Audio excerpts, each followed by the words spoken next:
प्रणाम। आज आप सभी सुनने वालों के साथ हम हमारे बच्चों के आइडल्स की बात करते हैं और उनके कोमल मन पर गलत शिक्षा देने वाले इन so called Hindi film movies के आजकल के एक्टर स्टार्स के बारे में ही कुछ कहते हैं। अब हम अपनी जेनजी बिटिया को समझा रहे थे और उसे 23-24 वर्ष के बीच विवाह बंधन में बंधने के लिए मना रहे थे। इस बात पर खींच कर वो हमसे बोली, माँ, फलां एक्टर ने तो कितने वर्षों में ब्याह किया था और उसके हस्बैंड से उसकी उम्र में भी काफ़ी बड़ा फासला था। इस पर हम बोले, बेटा, तुम्हारी माँ और उन लोगों की सोच में काफ़ी डिफरेंस है और हमारा देश अजमन तो लिव इन जैसी परंपराओं को अस्वीकार करने के लिए ही ऑटो सेट है।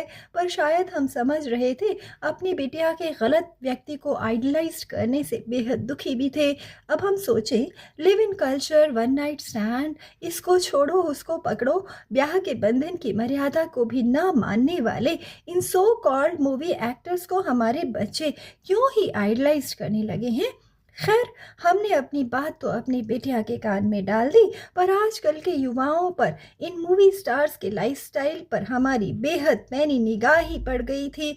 आज आप खुद ही देखें, वेस्टर्न म्यूजिक के कितने ही सिंगर्स और हॉलीवुड के कितने ही एक्टर्स ड्रग ओवरडोज के कारण 20-30 साल की उम्र में ही जीवन गंवा दे रहे हैं। तमाम प्रसिद्धि के बावजूद वो अपने गलत लाइफस्टाइल को ठीक ही नहीं कर पा रहे हैं। फिर आज हमारे भोले भाले जेंजी यही सब देख सुन उन लोगों को ही अपना आइडल बना रहे हैं, जिनके चारित्रिक पतन की गाथाएं आप और हम बड़े चाव से एक दूसरे को सुना रहे हैं। फिर पेज 3 कॉलम या कहीं येलो जर्नलिज्म के कारण इन्हीं लोगों के बारे में तो आप और हम पढ़ सुन इन सब बातों को सही ही मान ले रहे हैं।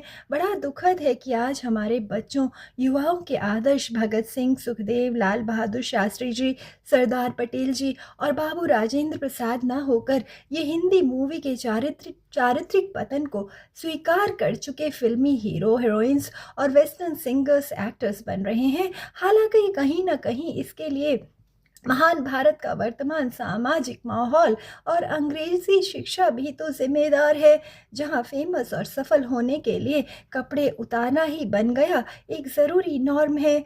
हम बचपन से ही बच्चों की शिक्षा में मोरल वैल्यूज़ के साथ स्वच्छता, क्लीनलीनेस की महत्ता के बारे में जागरूकता इनकलकेट करने के पक्षधर रहे हैं।